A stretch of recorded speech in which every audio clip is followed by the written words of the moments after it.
ओम शांति। बाबा की आज अव्यक्त मुरली है रिवाइज कोर्स की।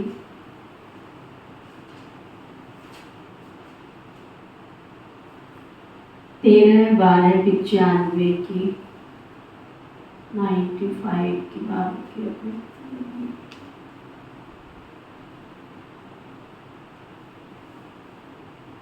आज बाबा विशेष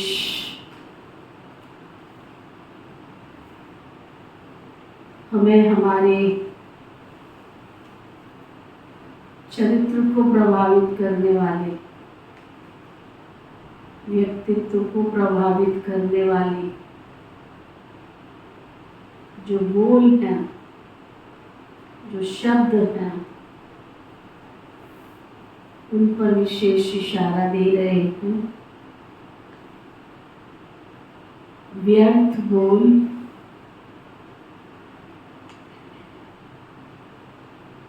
डिस्टर्ब करने वाले बोल से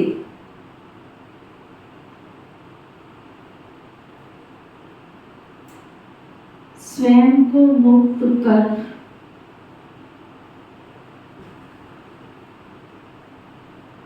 बोल की इकोनॉमी करो।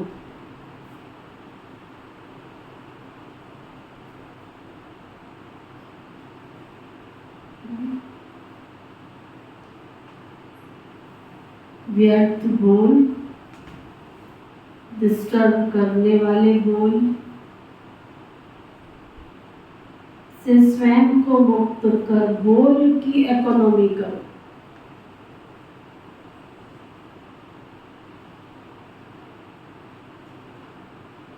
आज बाप दादा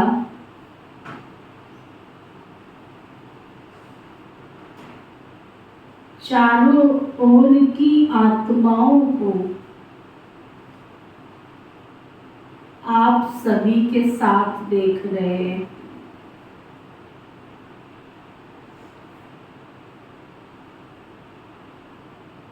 चारों ओर के बच्चे आकार रूप से बाप दादा के सामने हैं।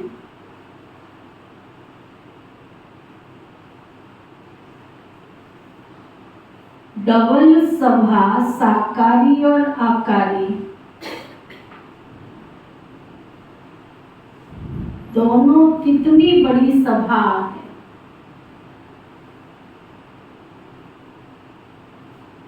बाप दादा दोनों सभा के बच्चों को देख हर्षित हो रहे हैं,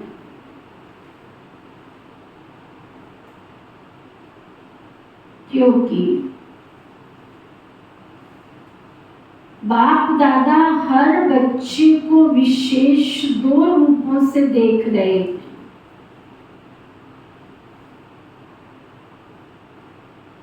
एक,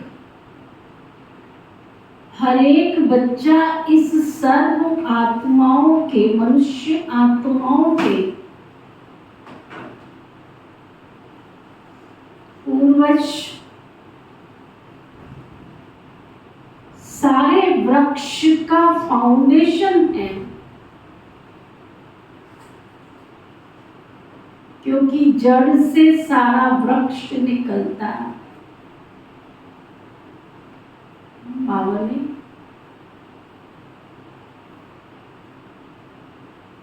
जिसको कहते हैं सशक्त और शक्तिशाली बनने वाला, रियलाइजेशन कराया कि तुम कौन हो। सारी संसार की मनुष्य आत्माओं के वृक्ष के तो मूल आधार हो, फाउंडेशन हो। दूसरे रूप में पूर्वज बड़े को भी कहते हैं।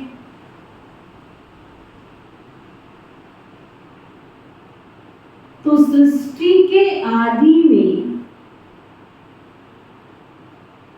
आप आत्माओं का ही पार्ट है।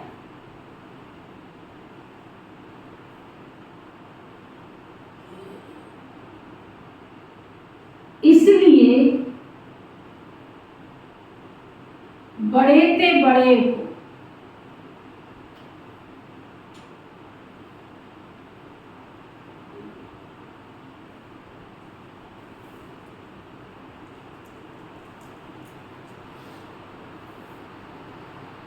इस कारण सर्व आत्माओं के पूर्वज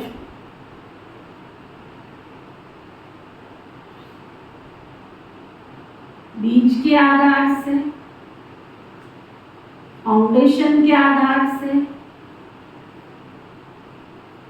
पूर्वज के आधार से, सृष्टि के आधार से बड़े थे बड़े साथ साथ ऊंचे से ऊंचे बाप की पहली रचना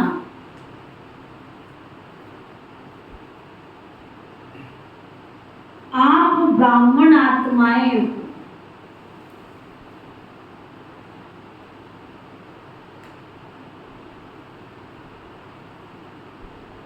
तो जैसे ऊंचे से ऊंचा भगवान है,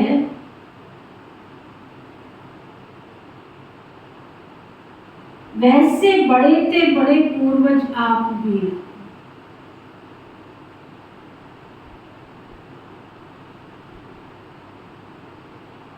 इतना बाबा ने सिमिलरिटी, समानता करते हुए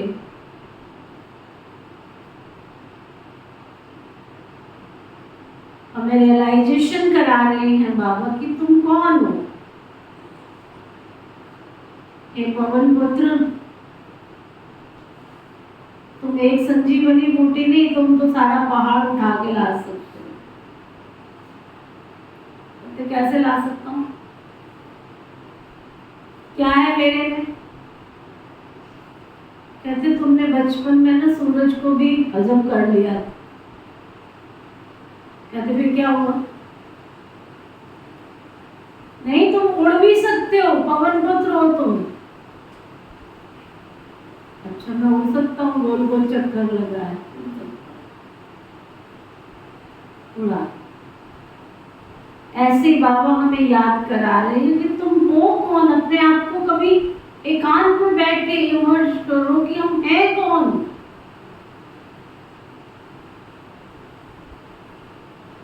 तो इतने सारे पूर्वज बच्चों को देख बाप हर्षित होते,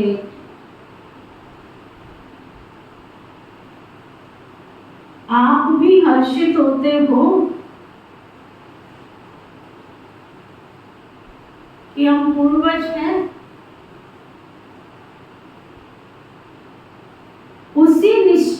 नशे में रहते हो क्या? बाबा पूछ रहा है, क्या उसी निश्चय और नशे में रहते हो क्या? तो बाप दादा आप पूर्वजों की सभा को देख रहे,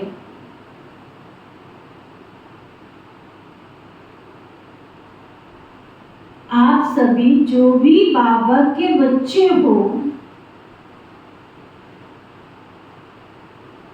माया से बचे हुए हो।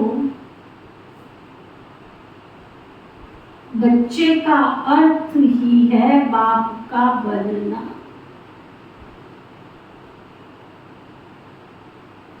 अर्थात बच्चे बनना। तो माया से बचे हुए बाप के बच्चे बनते हैं। अब यहां अपने आप को चेक करो।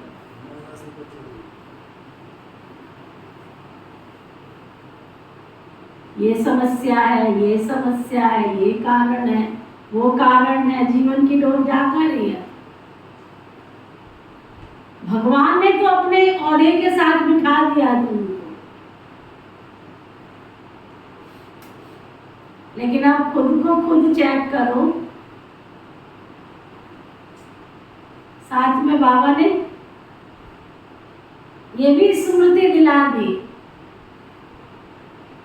कि खुद को चेक करो। जब से बाबा के बच्चे बने हो तब से लेकर अब तक कितनी बारी फेल हुए हो? कितनी बारी माया के अधीन हुए हो? ये माया के अधीन ही होना है ना। और कभी हमारा अमृत वेला नहीं हो रहा है, कभी मुरली क्लास नहीं हो रहा है, कभी सेवा नहीं हो रही है, कभी तन से सेवा नहीं हो रही है। एक रस तो नहीं चले ना। नेमीनाथ की श्रेणी में भी नहीं आए हम। प्रेमीनाथ तो बहुत दूर की बात।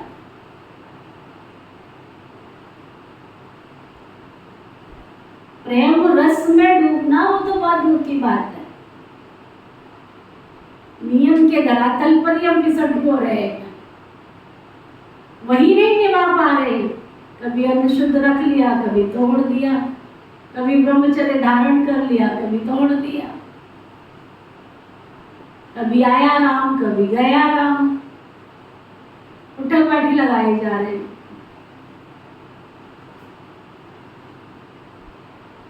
माया से कितनी बार फेल हुए? बाबा को कहते पूछ रहे हैं, चेक करो अपने आप को। भगवान ने तो ऊंचा सिंहासन दिया बिठाने को, और इसीलिए वो ढूंढ कर लेकर आया था हमको। मास्टर भगवान का टाइटल दिया था उसने हमको, लेकिन जिस अनुसार हम चल रहे हैं, क्या मास्टर भगवान का टाइटल शोभता भी है हमारे को? भगवान क्या नहीं कर सकता? क्या नहीं कर सकता? कभी एकांत में बैठ के सोचो, क्या मेरे ऊपर मास्टर भगवान का टाइटल शोभता है?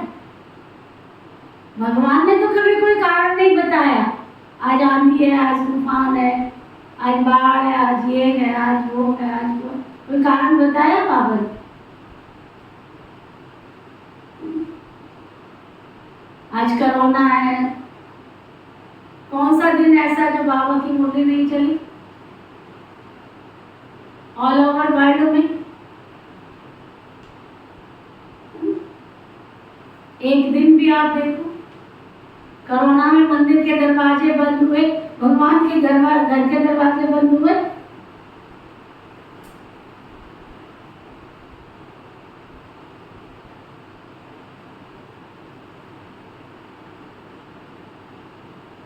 गहराई से विचार कर। माया से बचे हुए बाप के बच्चे बनते हैं, ये याद रखना। माया से बच गए तो बाबा के बच्चे बनते हो। तो आप सभी कौन से लिस्ट में हो? बाबा पूछ रहा है। बच्चे हुए हो ना कि कभी चक्कर में आ जाते हो, कभी काम का भूत, कभी क्रोध का, कभी लोभ का, कभी मोह का, कभी अहंकार का। भूतों की दुनिया में रहते हैं तो भूत तो अपनी तरफ खींचेंगे ना। कहते हैं ना, ऐसा भी चक्रव्यूह होता है जो बहुत तरीके से निकलना होता है।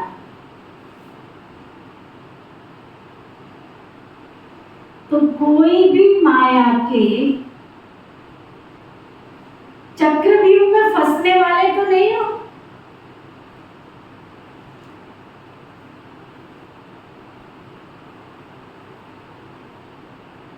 जो कारण आप सभी सुनाते हो, क्या वो कारण ब्रह्मा बाबा के सामने नहीं थे? क्या हमारी दीदी दादियों के सामने नहीं थे? या निमित्त सेवा केंद्र पर जो बाबा ने बच्चे बिठा रखे उनके सामने नहीं है? लेकिन क्या उन कारणों के आगे कभी बाबा का कौन सा महायज्ञ आप बताओ? जैसे सन 1937 में पिताश्री ब्रह्मा बाबा के द्वारा शिव बाबा ने शुरू किया था, उसे बढ़ रहा है कि घट रहा है?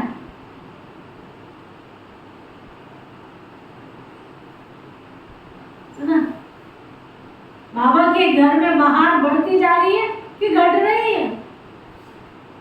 दुनिया में बाढ़ थी, दुनिया में कोरोना था, बाबा के घर में मेला बढ़ रहा है कि घट रहा है?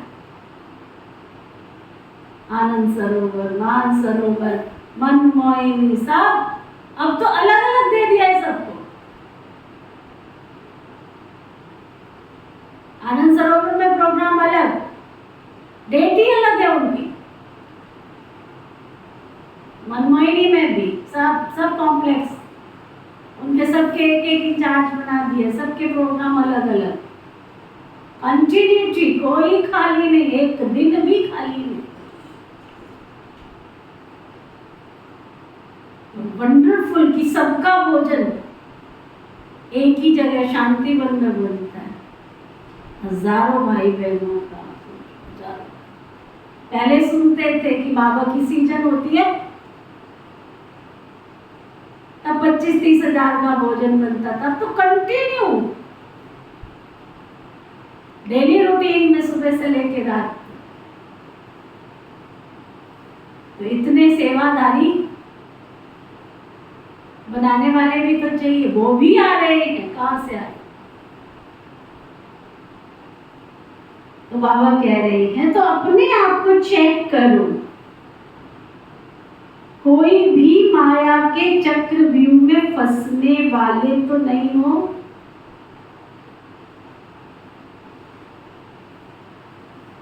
समाज में रहते ना, देखना पड़ता है ना बहन जी,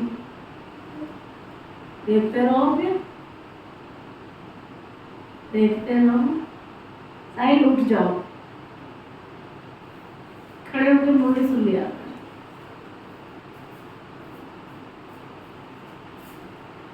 तो बाबा कह रहे थे कभी चक्कर में आ जाते हो? क्या कोई चक्कर है या बचे हुए हो? चेक करो अपने आप। बाबा के सामने जो बच्चे बहादुर बैठे, उनमें से जो बच्चे होंगे तो नेचुरली बाबा को कहेंगे ना बच्चे हुए, कहते हाँ जी बाबा। ऐसे नहीं करना कि यहाँ हाँ जी करके जाओ और वहां जाकर कहो ना जी। जब एक बार चक्कर से निकलने का रास्ता या विधि आ गई तो फिर फंसने की तो कोई बात ही नहीं। माया को भी अच्छी तरह से जान गए हो ना कि कभी अनजान बन जाते हो, फिर कहते हो हमको पता ही नहीं पड़ा कि ये माया। क्योंकि जैसे आजकल का फैशन है ना, भिन्न भिन्न फेस बहुत पहन लेते, अभी अभी क्या बनेंगे, अभी अभी क्या बनेंगे। तो माया के पास भी ये फंसाने के फेस बहुत हैं। उसके पास भी बड़ा अच्छा दुकान है। जिस समय जो रूप धारण करना चाहे उस समय कर लेती, और अगर जाने अनजाने फंस गए तो निकलने में फिर समय बहुत लगता है। और संगम का 1 सेकंड व्यर्थ जाना अर्थात 1 वर्ष गंवाना। सेकंड नहीं, आप सोचो संगम युग कितना छोटा है। अभी तो डायमंड जुबली मना रहे हो, और इस थोड़े से समय में जो बनना है, जो जमा करना है, वो अभी बन सकते हो। तो बाप दादा देख रहे थे कि बनने का समय कितना थोड़ा है और बनते हो सारा कलम। तो कहाँ 5000 वर्ष, कहाँ अभी 60 वर्ष आगे चलो, कितना भी समय होगा। ध्यान देना, अंडरलाइन करो,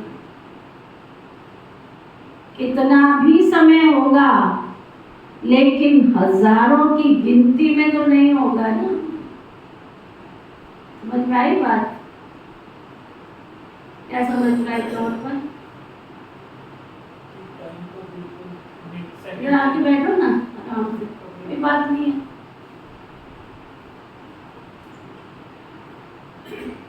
क्या समझ में आया?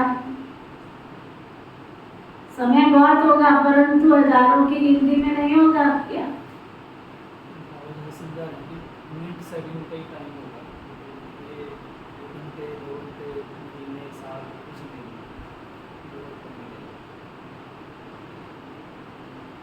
बाबा यहाँ जो समझा रहे हैं कि जो बच्चे बाबा के सिलेक्ट हुए सन 1937 से लेके बाबा की मुरली जब तक चली, तब की संख्या के हिसाब से, और उस टाइम पीरियड के अंदर जो वो चक्की होती है ना, चक्की, आटा चक्की जो बीच में जो पीसने वाली होती है, 2 पाटन के बीच में साबुत बचाना कोई, लेकिन कबीर का पुत्र कहता है आगे, मुझे पता नहीं क्यों भूल जाता है, वो अच्छा सा दुआ है। कहता है पिताजी, जो पाटन के बीच में जो कीला होता है ना, कीला जो उस कीले के साथ लगा है ना, वो सदा बचा रहता है, वो नहीं पिसता। तो जब से लेके बाबा के बच्चे बने, तब से लेके जो बाबा के साथ कीले के साथ लगे रहे, वो कितने? वो बाबा कहता है वो तो हजारों की गिनती नहीं है ना, लाखों होंगे, करोड़ों होंगे, लेकिन जिस समय बाबा ने सिलेक्ट किया तब से लेके अब तक वो बाबा के बच्चे कितने? या लाख का सवाल नहीं है, या बाबा की सिलेक्शन का सवाल।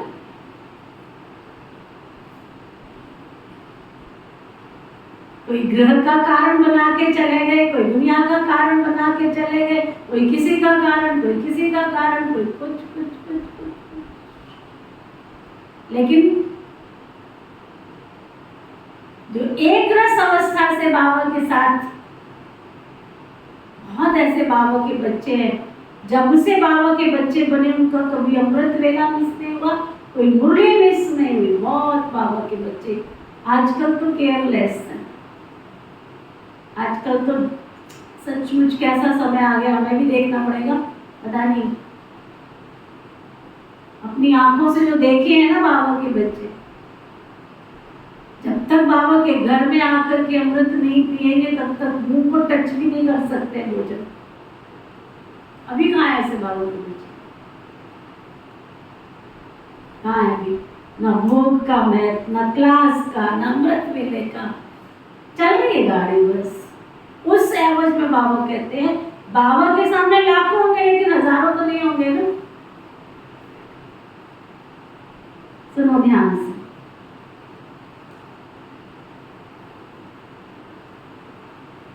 कहाँ 5,000, कहाँ अभी 60 वर्ष।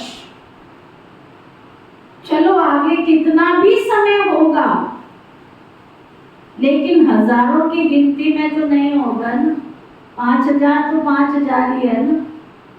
तुम्हारे लिए कोई 10,000 का कलप तो नहीं बनेगा ना। टाइम पीरियड तो उतना ही है। और बाबा कहते इस थोड़े से समय में राज्य अधिकारी बनने व रॉयल फैमिली में आने के लिए क्या करना होगा? वैसे संख्या के हिसाब से सतयुग में विश्व का तख्त सभी को तो नहीं मिल सकता। मानो पहले लक्ष्मी नारायण तो तख्त पर बैठेंगे लेकिन जो पहले लक्ष्मी नारायण की रॉयल फैमिली है उनको भी इतना ही सभी द्वारा स्नेह और सम्मान मिलता है ना। तो अगर पहली राजधानी के रॉयल फैमिली में भी आते हैं तो पहला नंबर ही है ना। चाहे बड़े तख्त पर नहीं बैठते लेकिन प्रारब्ध नंबर 1 के हिसाब से ही है ना।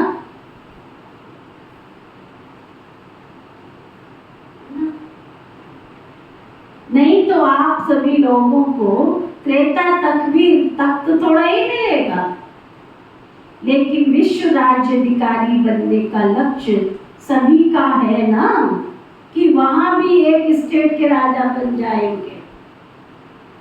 तो पहले नंबर के रॉयल फैमिली में आना ये भी श्रेष्ठ पुरुषार्थ है। कोई को तख्त मिलता और कोई को रॉयल फैमिली मिलती, इसके भी बड़े गहरे राज हैं।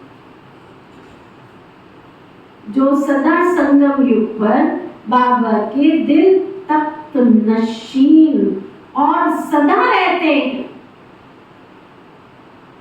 जो बाबा के दिल तख्त नशीन स्वतः और सदा रहते, कभी कभी नहीं, जो सदा आदि से अंत तक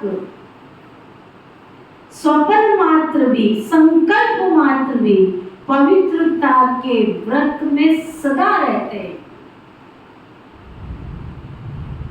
स्वप्न तक भी अपवित्रता टच नहीं किया। ऐसी श्रेष्ठ आत्माएं तख्त नशीन हो सकती है। जिसने चारों ही सब्जेक्ट में अच्छे नंबर लिए हैं और वो भी जब से बाबा के बच्चे बने तब से लेके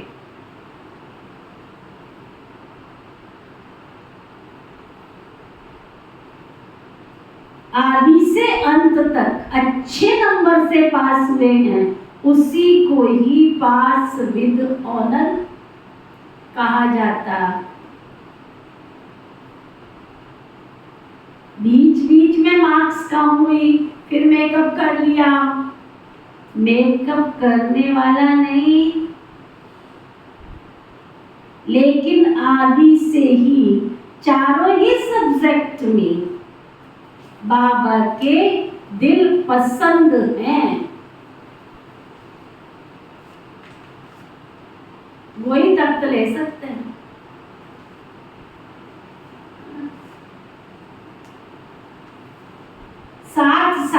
जो ब्राह्मण संसार के सर्व के प्यारे,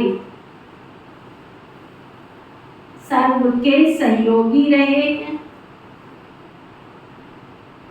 ब्राह्मण परिवार हर एक के दिल से सम्मान करता है।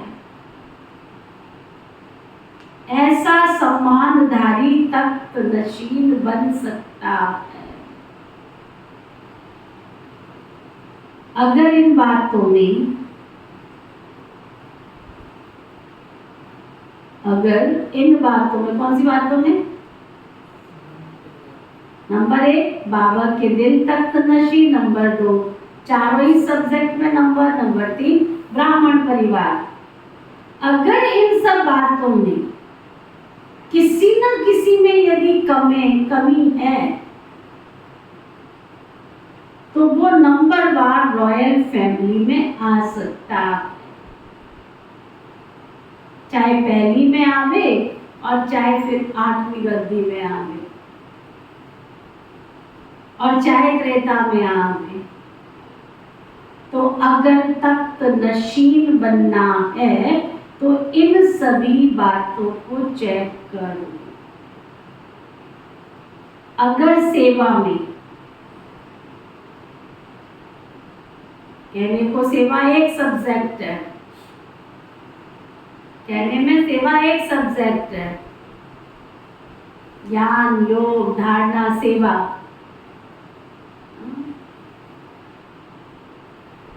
कहने में सेवा तन मन धन मनसा वाचा कर्मणा, ये सब सेवा की सब्जेक्ट है। बाबा कहते अगर सेवा में 100 मार्क्स जमा हैं, तन की मन की धन की समय की संकल्प की श्वास से जो भी मनसा वाचा कर्मणा, लेकिन धारणा में 25% कम होगा तो सेवा तो 100 किया, परंतु धारणा में अगर 25% कम हुआ होगा तो क्या वो अधिकारी बनेगा? कई बच्चे और सब्जेक्ट में आगे चले जाते हैं, लेकिन प्रैक्टिकल धारणा में जैसा समय है वैसा अपने को मोल्ड करना, वो है रियल गोल्ड बनना। कहां माया बच्चों से भी होशियार हो जाती, वो फट से समय प्रमाण स्वरूप धारण कर लेती है।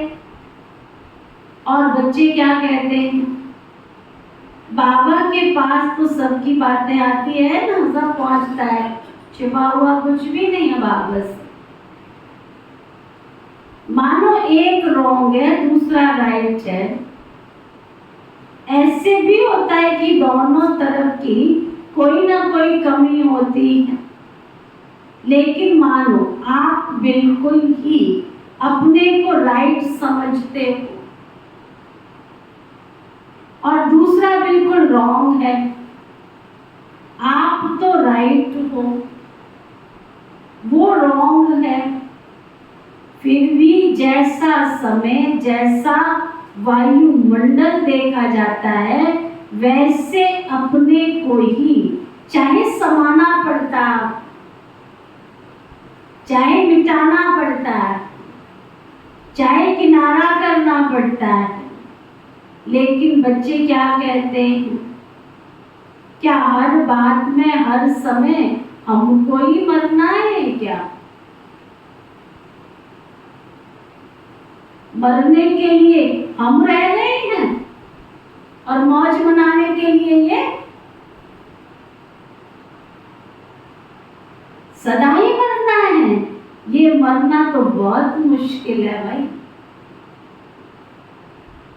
ये मरना तो कहते बहुत मुश्किल है।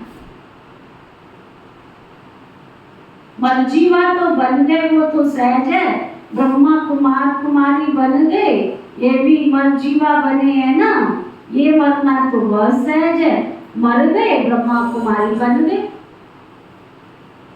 लेकिन ये बार बार का मरना, ये तो बहुत मुश्किल है ना। बाबा के सामने टीचर्स बैठी हैं तो बाबा पूछ रहे हैं, छोटियां कहती हैं हमको ही ज्यादा मरना पड़ता है, और बड़े कहते हैं हमको ही ज्यादा सुनना पड़ता है। तो आपको सहन करना पड़ता है और उनको सुनना पड़ता है, तो मरना किसको है? कौन मरे? एक मरे या दोनों मरे? दोनों ही मर गए तो बात ही खत्म, खेल ही खत्म। तो मरना आता है या थोड़ा मुश्किल लगता है, थोड़ा सांस हाँफता है, मुश्किल सांस निकलता है, तकलीफ होती है क्या? उस समय जब कहते हो ना कि हमें ही मरना है, हमें ही बदलना है, क्या मेरी जिम्मेवारी है बदलने की? दूसरे की भी तो है। आधा आधा बांट लो, तुम इतना मरो मैं इतना मरूं। बाप दादा को उस समय बहुत रहम आता है। लेकिन ये मरना मरना नहीं है, ये मरना सदा के लिए जीना है। लोग कहते हैं ना बिना मरे स्वर्ग नहीं मिले, अर्थात स्वर्ग के अधिकारी बनना। तो मरने से स्वर्ग मिलता नहीं है, लेकिन इस मरने से स्वर्ग का अधिकार जरूर मिले। अगर यहाँ सहन करते हो, यहाँ बाबा की सेवा में नंबर 1 लेते हो, किंतु परंतु नहीं, क्या क्यों नहीं? बाबा कहते उस मरने से तो स्वर्ग नहीं मिलता, लेकिन इस मरने से स्वर्ग का अधिकार जरूर मिलेगा। इसलिए ये मरना था स्वर्ग का अधिकारी बनना। डर जाते हो ना, मरना पड़ेगा, मरना पड़ेगा, सहन करना पड़ेगा, तो छोटी बात बड़ी हो जाती है। आप सोचो, कोई भी डाकू या चोर तो नहीं है, लेकिन आपको डर बैठ गया है कि ये डाकू है, ये चोर है, तो भय से क्या होता है? भय से तो हार्ट नीचे ऊपर होगी, ब्लड प्रेशर नीचे ऊपर होगी, डर से ही होता है ना।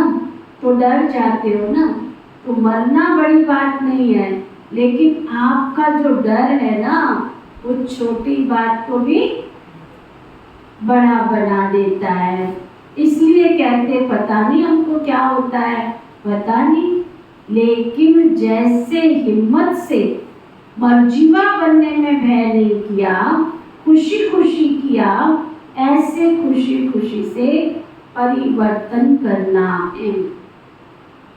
मरना शब्द नहीं है, लेकिन आपने मरना मरना शब्द कह दिया, इसलिए डर जाते हैं। वास्तव में ये मरना नहीं है, लेकिन अपने धारणा की सब्जेक्ट में नंबर लेना है। सहन करने में घबराओ मत,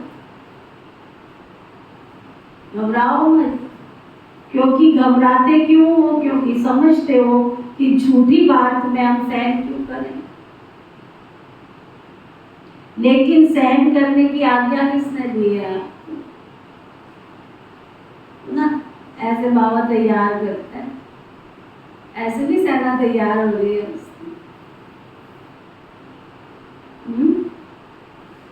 झूठ वाले, झूठ बाबा कहते, लेकिन ये आज्ञा किसने दी है? झूठ बोलने वाले ने दी है क्या? कई बच्चे सहन करते भी हैं, लेकिन मजबूरी से सहन करना और बाबा के प्यार में, मोहब्बत में सहन करना, इसमें अंतर है। बात के कारण सहन नहीं करते, लेकिन बाप की आज्ञा है क्या? बाप की आज्ञा है ऐसे सहनशील बनो। कौन कौन बैठे हैं इस क्लास में?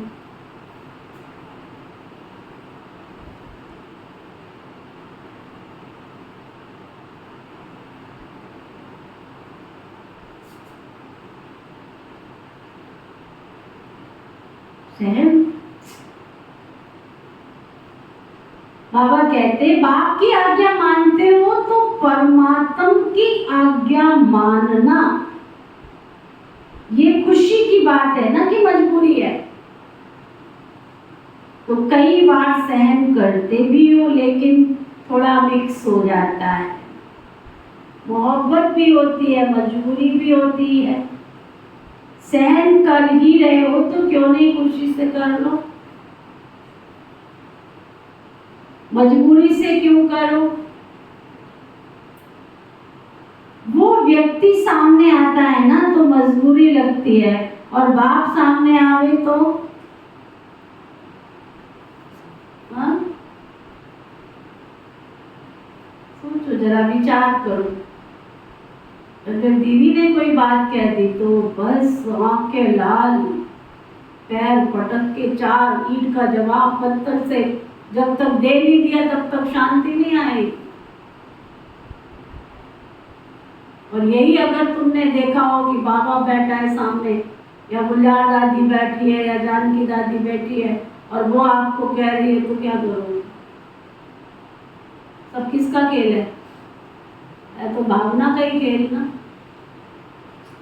तो ये हमारी लीजा दीदी को इतना बोल कर जाते हैं ना, बेचारी किसको सुनावे, बेमतलब के बोल के चलते बनते, बेमतलब, बेचारी का कोई लेना नहीं देना नहीं, ऐसे बोल के चलते बनते। अरे बाबा का कारोबार है, मैनेजमेंट है, कहीं तुम्हें सिखाया जाएगा, सीख कर तो नहीं आए हो तुम। आके मुझे सुना जाती है, बस हो गया काम, बस ठीक, जाने दो, बाबा की सेवा है ना, जाने बोल के जाना, जाने।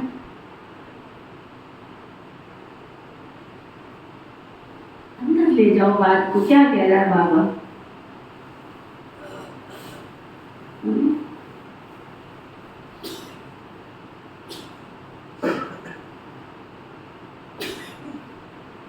तो बाबा कह रहे हैं, सुनो,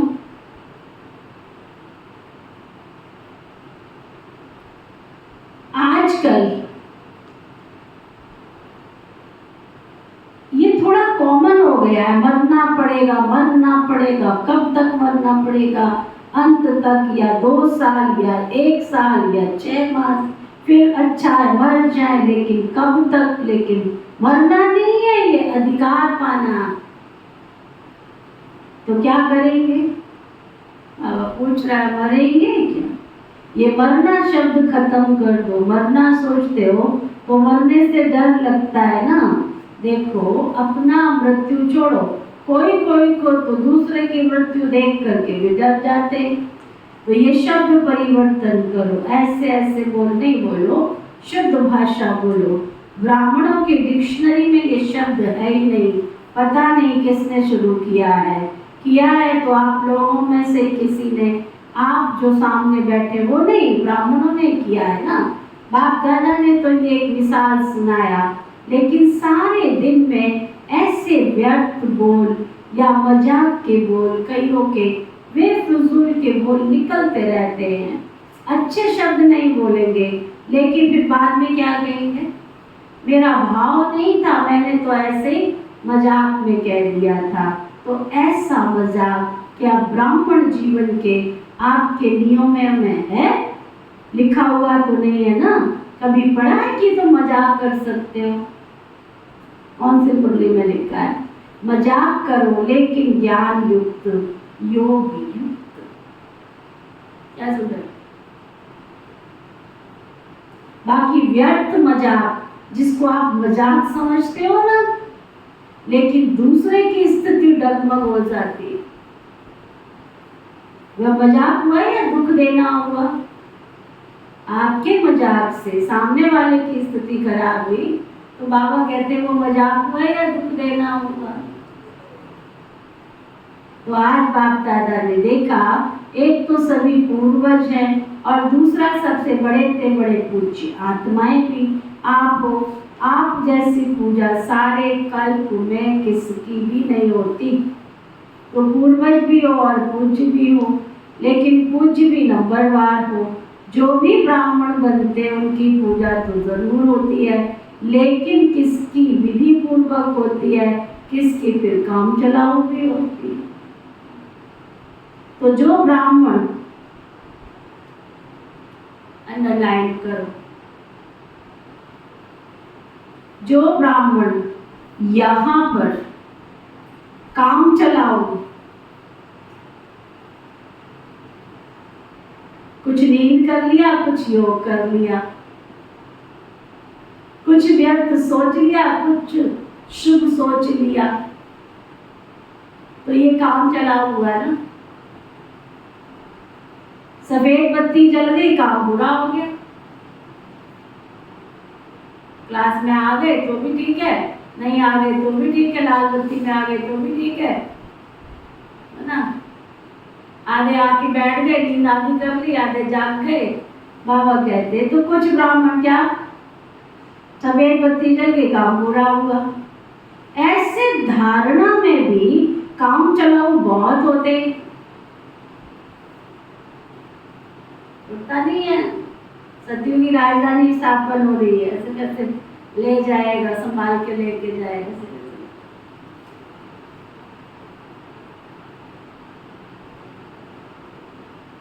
ना। सुनो ध्यान से, सफेद बत्ती जल गई, काम बुरा हो गया। ऐसे धारणा में भी काम चलाऊ बहुत होते हैं। कोई भी सर्कमस्टेंसेस आएगा तो कहेंगे अभी तो ऐसे नहीं, ऐसे करके चला लो, पीछे देखा जाएगा। तो ऐसों की पूजा भी काम चलाऊ हुई होती है। पाइप से नहला दिया, तिलक भी कटोरी करके, तिलक भी कटोरी भर के पंडित लोग ऐसे ऐसे कर देते, चढ़क देते, तिलक लग गया। तो ये क्या हुआ, काम चला हुआ ना। पूज्य सभी बनते हो, लेकिन कैसे पूज्य बनते हो वो भी सब नंबरवार है। किसकी हर कर्म की पूजा होती है, दातुन का भी दर्शन होता है।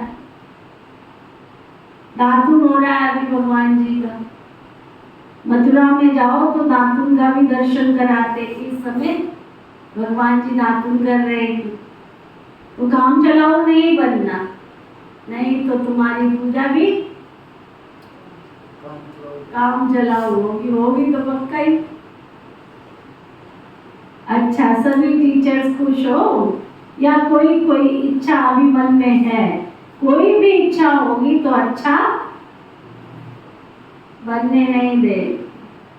इच्छा पूर्ण करो या अच्छा बनो, दोनों में से काम है, आपके हाथ में। इच्छा पूर्ण करो या अच्छा बनो।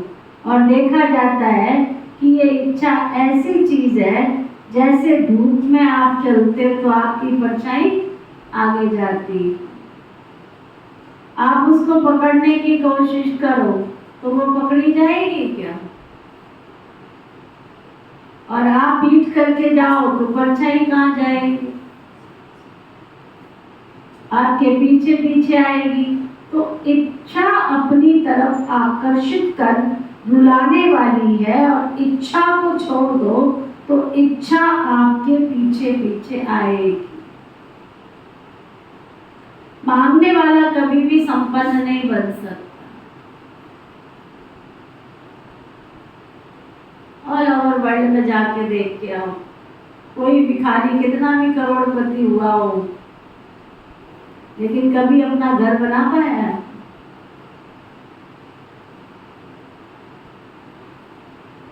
इच्छा कभी अच्छा नहीं बने। बाबा कहते हैं मांगने वाला कभी संपन्न नहीं बन सकता। और कुछ नहीं मांगते हो, लेकिन रॉयल मांग तो बहुत है ना। जानते हो ना रॉयल मांग क्या है? और कुछ नहीं मांगते हो, चीज भी नहीं मांगते हो, वस्तु भी नहीं मांगते हो।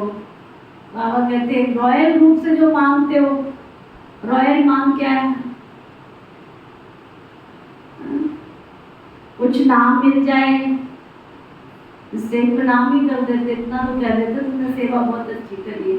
मैं जी आपका क्या जाता था, थोड़ा नाम अनाउंस कर देते। पब्लिक में से आते हैं ना, थोड़ा पब्लिक को दिखाना भी पड़ता है ना, थोड़ा इतना ही कह देते हैं हाँ ये भाई बहुत अच्छा है। बाबा कहते कहते अहंकार का कुछ नाम मिल जाए, कुछ शान मिल जाए, कुछ नाम मिल जाए, कुछ शान मिल जाए, कभी हमारा भी नाम विशेष आत्माओं में आ जाए, हम भी बड़े भाई बहनों की गिनती में आ जाए, हम भी बड़ी बहनों की गिनती में आ जाए, आखिर हमको भी तो चांस मिलना चाहिए। लेकिन जब तक ममता हो तब तक खुशी के खजाने से संपन्न नहीं बन सकते। ये मांग के पीछे या हद की इच्छाओं के पीछे भागना ऐसे समझो जैसे मृग तृष्णा के पीछे भाग रहे। मृग तृष्णा, इससे सदा ही बचकर रहना। छोटा रहना कोई खराब बात नहीं है, छोटे सुभान अल्लाह होते हैं, क्योंकि बाप दादा के दिल में नंबर आ गए हैं। अल्पकाल की इच्छा का अनुभव करके देखा होगा ना, ये रुलाती है या हंसाती है? रुलाती है ना, तो रावण की आज्ञा है रुलाओ, और बाप के हो ना तो बाप को हंसाने वाला है या रुलाने वाला।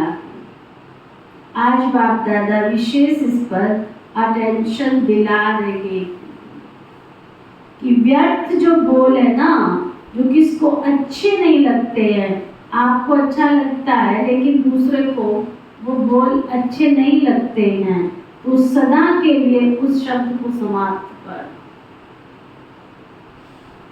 ऐसे सारे दिन में अगर बाप दादा अपने पास बच्चों के शब्द नोट करे तो काफी फाइल बन सकती है बाद में।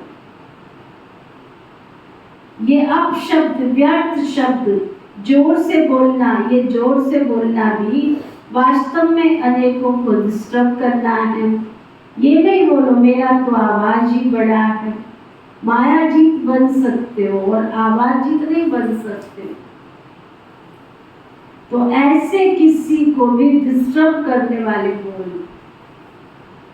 व्यर्थ वाले बोल नहीं बोल। बात होती है दो शब्दों की, बात होती है दो शब्दों की, लेकिन आधा घंटा तक उस बात पे बोलते हैं, मतलब नहीं, बोलते रहेंगे बाबा में। तो ये जो लंबा बोल बोलते हो ना, जो 4 शब्दों से काम हो सकता है, वो 12-15 शब्द तो नहीं बोलो ना। जहाँ 4 शब्दों से काम चल सकता है तुम्हारा, बाबा कहते वहाँ 12-15 शब्द तो नहीं बोलो। आप लोगों का स्लोगन है कम बोलो धीरे बोलो, तो जो कहते हैं ना हमारा आवाज बहुत बड़ा है, हम चाहते नहीं है लेकिन आवाज ही बड़ा है, तो वो गले में एक स्लोगन डाल के लगा दो।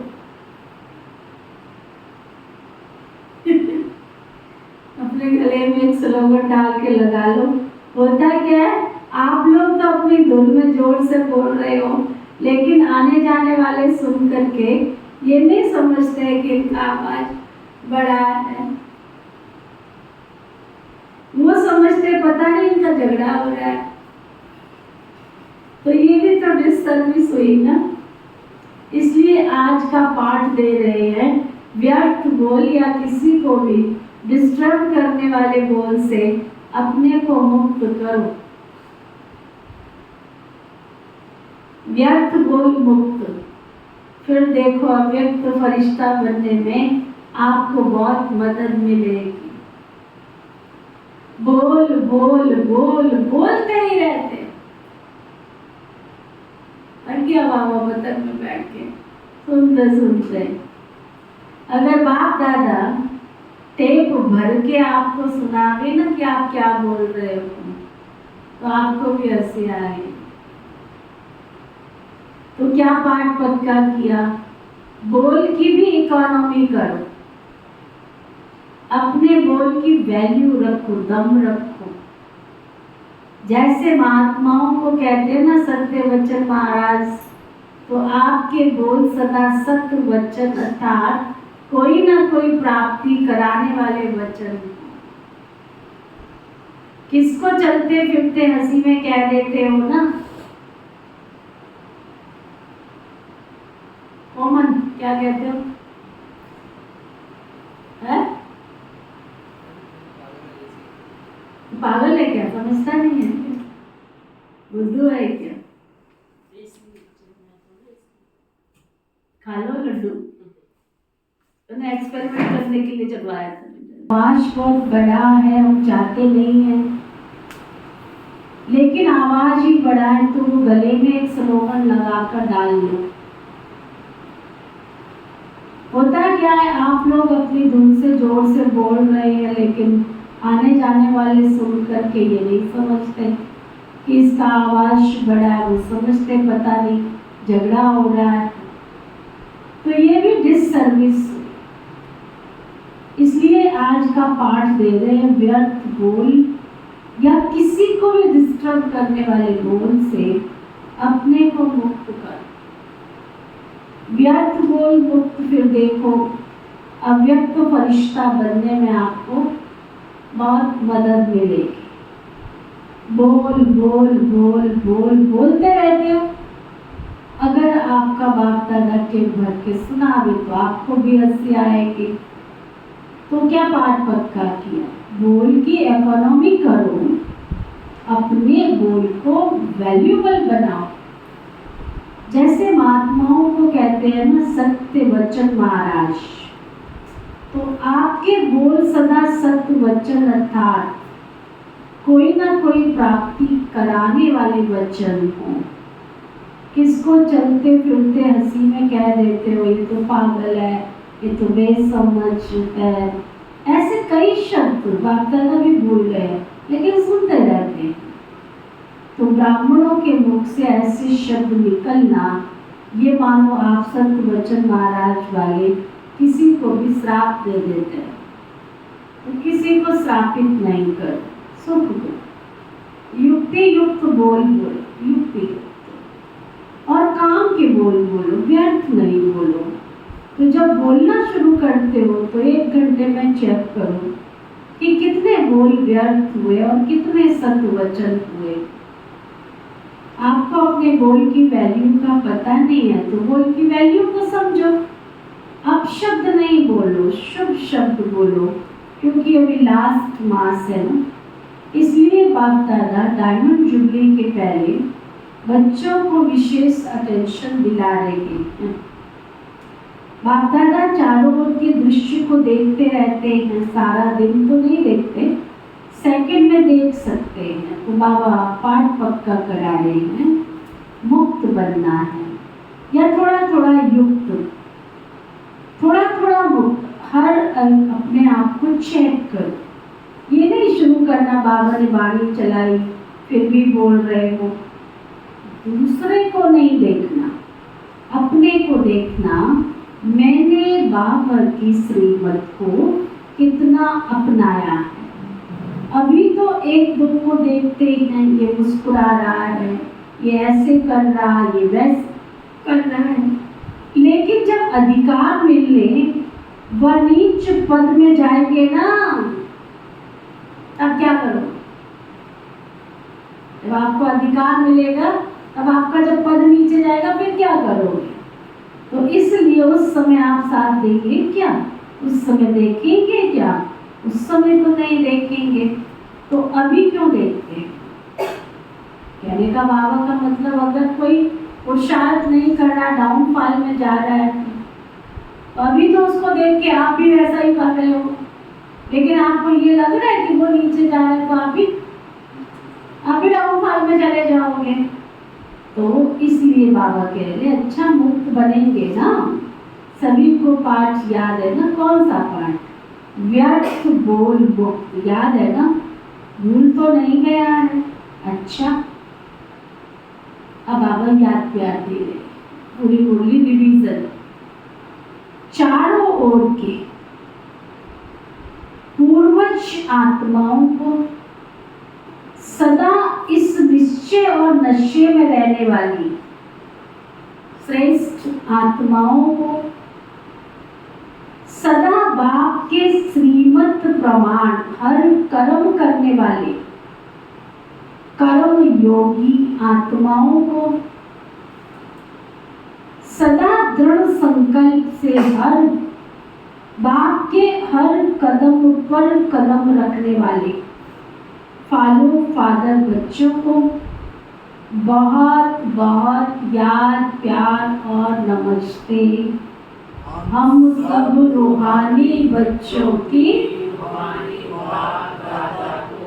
दिल व जान सिख व प्रेम से नमस्ते नमस्ते नमस्ते जी। डबल विदेशियों को भी डबल नमस्ते। वरदान सतगुरु प्यारे बाबा का वरदान, लौकिक को अलौकिक में परिवर्तन कर, घर को मंदिर बनाने वाले आकर्षण मूर्त भव, लौकिक को अलौकिक में परिवर्तन कर, घर को मंदिर बनाने वाले आकर्षण मूर्त भव।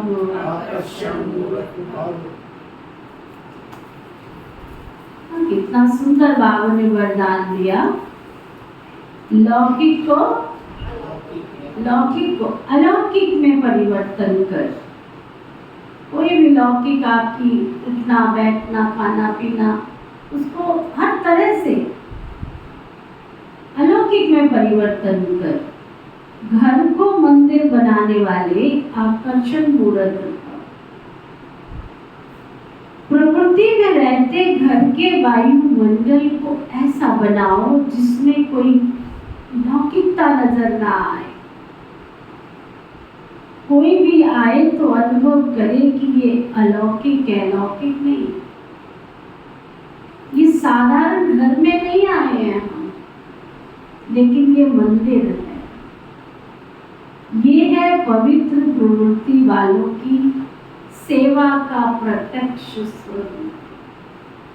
स्थान भी आपकी सेवा करे, वायुमंडल भी आपकी सेवा करे। जैसे मंदिर का वायुमंडल सबको आकर्षित करता है, ऐसे आपके घर से पवित्रता की खुशबू आए तो वह खुशबू स्वतः ही चारों ओर फैलेगी और सबको अपनी ओर आकर्षित करेगी। सुना स्लोगन, मन बुद्धि को दृढ़ता से एकाग्र कर कमजोरियों को भस्म कर दो, तब कहेंगे सच्चे योग। मन बुद्धि को दृढ़ता से एकाग्र कर कमजोरियों को भस्म कर, तब कहेंगे सच्चे योगी। कमजोरियां ऐसे नहीं जाएंगी। जब तक अंदर से दृढ़ संकल्प नहीं करेंगे तब तक कमजोरी नहीं जाएगी। सूचना, आज अंतरराष्ट्रीय योग दिवस, तीसरा रविवार है। 6:30 से 7:30 बजे तक सभी भाई बहनें योग अभ्यास में अनुभव करें कि मुझ आत्मा के द्वारा पवित्रता की किरणें निकलकर सारे विश्व को पावन कर रही हैं। मैं मास्टर पतित पावनी आत्मा हूँ। साथ ही जो भाई बहन क्लास में नहीं पहुँच पाए हैं उनके लिए तो अच्छा है कि वो शाम को बाबा के घर में आकर योग भी करें और क्लास भी करें, जिससे उनकी उपस्थिति बाबा के घर में दर्ज हो जाएगी। आज का अव्यक्त इशारा। जब स्वयं को अकाल मूर्त समझेंगे, जब स्वयं को अकाल मूर्त आत्मा समझेंगे, तब अकाले मृत्यु से, अकाल से, सर्व समस्याओं से बच सकेंगे। मानसिक चिंताएं, मानसिक परिस्थितियों को हटाने का एक ही साधन है अपने इस पुराने शरीर के मान को मिटाना। देह अभिमान को मिटाने से सर्व परिस्थितियां स्वतः ही मिट जाएंगी। देह मान को मिटाने से सर्व परिस्थितियां स्वतः ही मिट जाएंगी। ओम शांति शांति।